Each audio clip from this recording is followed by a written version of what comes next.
श्री राम। आज हम रामायण से जुड़ी कुछ अनसुनी कहानियों पर विचार करेंगे।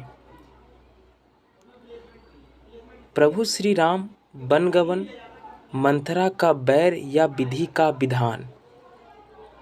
दोस्तों, रामायण की कहानी तो हम सब ने अवश्य पढ़ी या सुनी होगी। ये तो लगभग हम सब जानते हैं कि कैकेयी ने राजा दशरथ से 2 वचन मांगे थे, जिनमें प्रभु श्री राम को दिया गया 14 वर्ष का वनवास था। कैकेयी को ऐसा करने के लिए उकसाने वाली उनकी दासी मंथरा थी। लेकिन यह सवाल उठता है कि आखिर मंथरा ने प्रभु श्री राम को अयोध्या का राजा बनने से क्यों रोका? वो क्यों नहीं चाहती थी कि प्रभु श्री राम अयोध्या का राज सिंहासन पर बैठें? क्या उसका राम जी से कोई बैर था या इसके पीछे कोई और कारण था? आज हम इस पर ही चर्चा करने वाले हैं। जब प्रभु श्री राम के राज्याभिषेक की घोषणा हुई तो पूरी अयोध्या नगरी में उल्लास और उमंग की लहर दौड़ गई। पूरी अयोध्या वासी तैयारियों में जुट गए, लेकिन इस खुशी को देखकर देवतागण घबरा गए, क्योंकि प्रभु श्री राम का जन्म रावण के संहार के लिए हुआ था और उन्हें लगा कि यदि वे उसी वक्त राजा बन गए तो रावण का संहार कैसे होगा।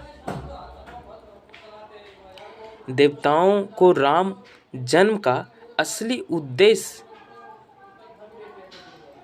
भटकता हुआ दिखाई देने लगा, जिसके बाद समस्त देवताओं ने इसके उपाय के बारे में सोचा और वे माँ सरस्वती जी के पास गए। उन्होंने माता सरस्वती से कहा कि आप कुछ सहायता करिए।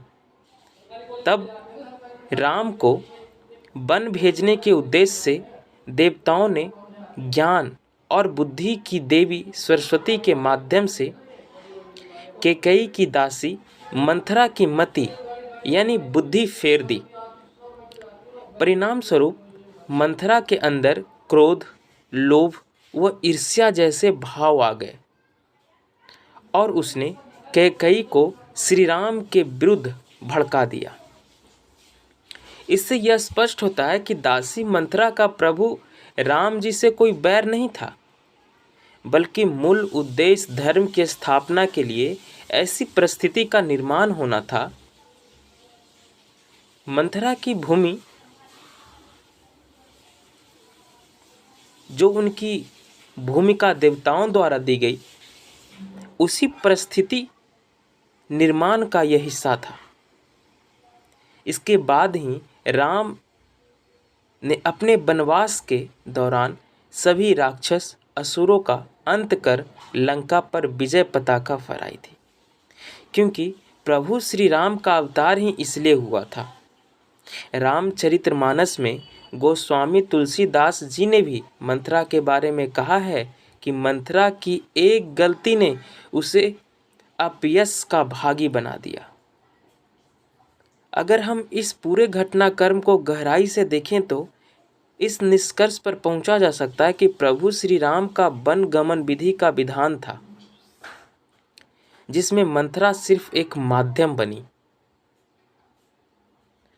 तुलसीदास जी इसी तथ्य को स्पष्ट करते हुए कहते हैं कि हानि लाभ जीवन मरण, यश अपयश विधि हाथ। अर्थात हानि, लाभ, जीवन, मरण, यश व अपयश यह 6 भगवान के हाथ में है, मनुष्य के हाथ में नहीं है। बाद में मंथरा इस कार्य के लिए प्रायश्चित की अग्नि में भी जली थी। अंत में जब प्रभु श्री राम अयोध्या लौटे, तब उन्होंने माता सीता ने भी मंथरा को माँ संबोधित करके उनसे आशीर्वाद लिया था। हालांकि इस प्रसंग को लेकर अलग अलग रामायण में विभिन्नताएं भी देखने को मिलती है। तो दोस्तों, यह था रामायण से जुड़ी एक रोचक प्रश्न का उत्तर। आप हमारे चैनल के साथ जुड़े रहें और इसी तरह से अनसुनी कहानियों को सुनने के लिए चैनल को सब्सक्राइब